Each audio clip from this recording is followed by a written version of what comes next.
Sir Lionel was a very rich man with many servants working in his mansion. One day, as he was about to go on a business trip, his night watchman warned him not to board his flight. "I had a dream last night that something bad will happen on that plane." Sir Lionel got annoyed at first, but since he was also a bit superstitious himself, he decided not to take the flight. Later that day, as he was watching the news, he saw that his plane did get lost on a deserted island. He first thanked his employee and then fired him. Why?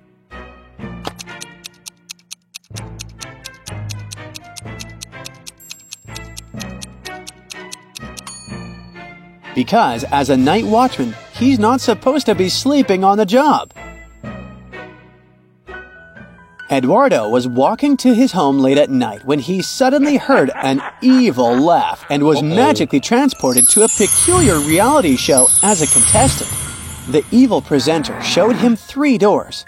Behind the first door, there was a room filled with venomous spiders. The second door opened to a chamber containing toxic gas. The third door revealed a space with the floor covered in sharp shards of glass. In which room will he have a better chance to survive?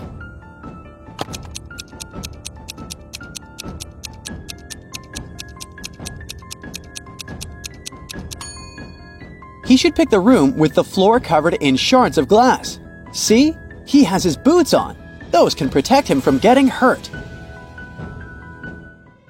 Late at night, Detective Forsyth was patrolling a quiet neighborhood when he heard a scream coming from one of the houses. Rushing to the scene, he found a group of friends gathered, and one of them, Manny, claimed he had just seen a ghost in the backyard. Forsyth questioned each friend to determine the truth. Lola said she had been reading a book in the living room. Joyce claimed she had been cooking in the kitchen. Emily mentioned she had been taking a nap in the bedroom.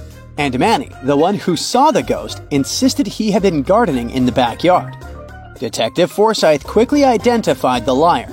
Who was it and why?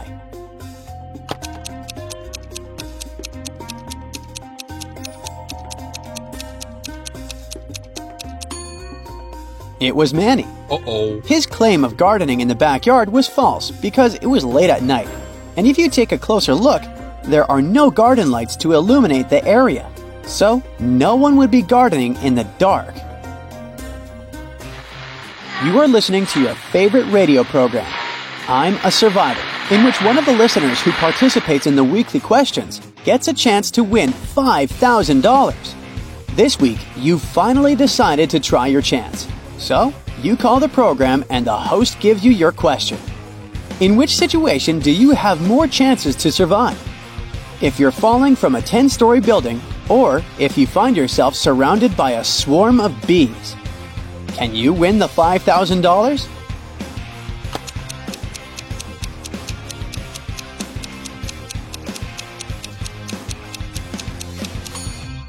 The bees buzzing around you might not be aggressive and might not cause you any harm.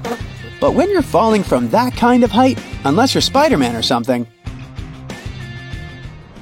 Professor Orion was an eccentric scientist who had a collection of enchanted doors in his laboratory. Each door led to a different dimension. He wanted to invite his friend, Beth, to his laboratory, but first, he needed to make sure she was worthy of exploring the realms beyond with him. So, he asked her this riddle. I fly without wings, I cry without eyes. Wherever I go, darkness follows me. What am I? Do you know the answer?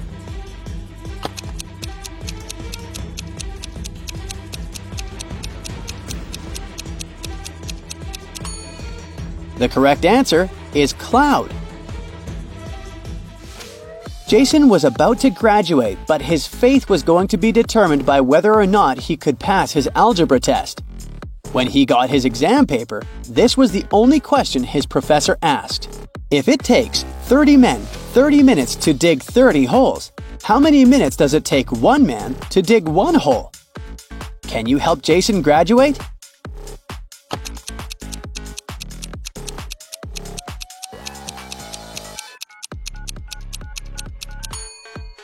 It takes one man 30 minutes to dig one hole. Rose bought an old mirror from the antique store. But when she brought it home, the mirror pulled her inside and transported her into a magical castle with no escape. After checking every room to find an exit, Rose discovered 3 doors in the dungeon that could help her go back home. However, behind the first door, there was a raging fire. Behind the second door, there were thousands of venomous scorpions. And behind the third door, there was a pitch-dark maze filled with underground holes one could easily fall into.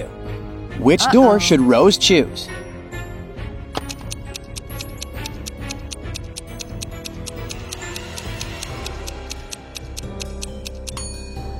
She should choose the third door. See the wood branches on the floor? She can take one and turn it into a torch and go through the maze. This way she can see the holes and avoid them. In the town of Puzzleville, Master Albert held an annual event known as the Night of Riddles. Every year, when the clock struck midnight, he asked the crowd one particular riddle, and the one who could answer it correctly would be crowned the Riddler's Apprentice. This year, he asked, "What is the one question you cannot truthfully answer yes to?"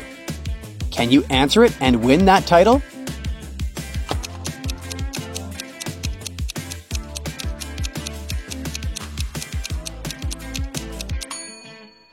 The answer is, are you asleep yet?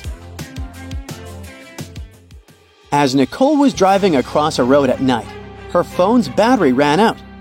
Unfortunately, she forgot to take her charger with her and there was nowhere she could get a new one. So she got lost without being able to use the Maps app. The road in front of her split up into 3 smaller roads and there was a sign at each of them. The first sign said, "Toxic Swamp Ahead." The second sign said, "Werewolves Ahead." And the third one said, "Active Volcano Ahead." Which one should she pick?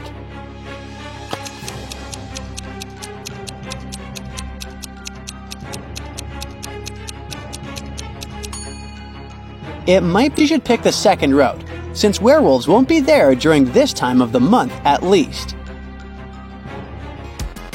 In the futuristic city of Cyber Harbor, people communicate through holographic messages.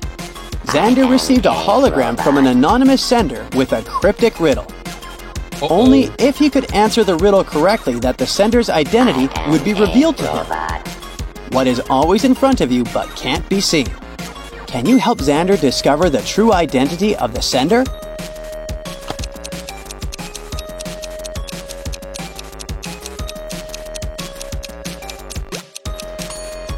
The answer is the future. Ernest and William are 2 logicians. They both pick a whole number from 1 to 30 inclusive. The following conversation occurs between them. Ernest: "Is your number double mine?" William: "I don't know. Is your number double mine?" Ernest: "I don't know. Is your number half mine?" William: "I don't know. Is your number half mine?" Ernest: "I don't know." William: "I know your number." Considering all the statements are true, what is the number Ernest picked, and how did William know?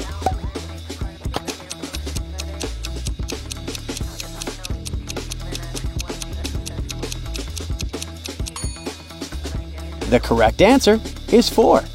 From their first exchange, we know that William's number is even. Otherwise, he would have known that it couldn't be the double of a number. From the second exchange, we know that Ernest's number is a multiple of 4. Otherwise, he would know that it couldn't be the double of an even number. From the third exchange, we know that William's number is 14 or less. Otherwise, he would know that it couldn't be half of the largest possible multiple of 4. From the fourth exchange, we know that Ernest's number must be 4. Otherwise, if it were 8 or more, he would know it couldn't be half of a number that's 14 or less. And the only possible multiple of 4 that's less than 8 is 4. Andy and Bernie were trapped on an island, surrounded by swift currents. Luckily, they heard the thrum of a helicopter, but before it passed them by, they needed to attract the pilot's attention to save themselves. They had to use mirrors or flashlights. Just as they were losing hope, Bernie had a brilliant idea. Soon after, the helicopter spotted them and rescued them. How did Bernie do it?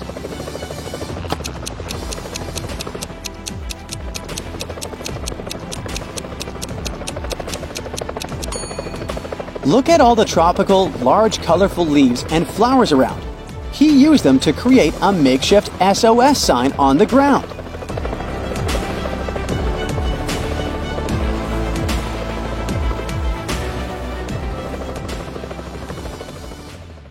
That's it for today. So hey, if you pacified your curiosity, then give the video a like and share it with your friends. Or if you want more, just click on these videos and stay on the bright side.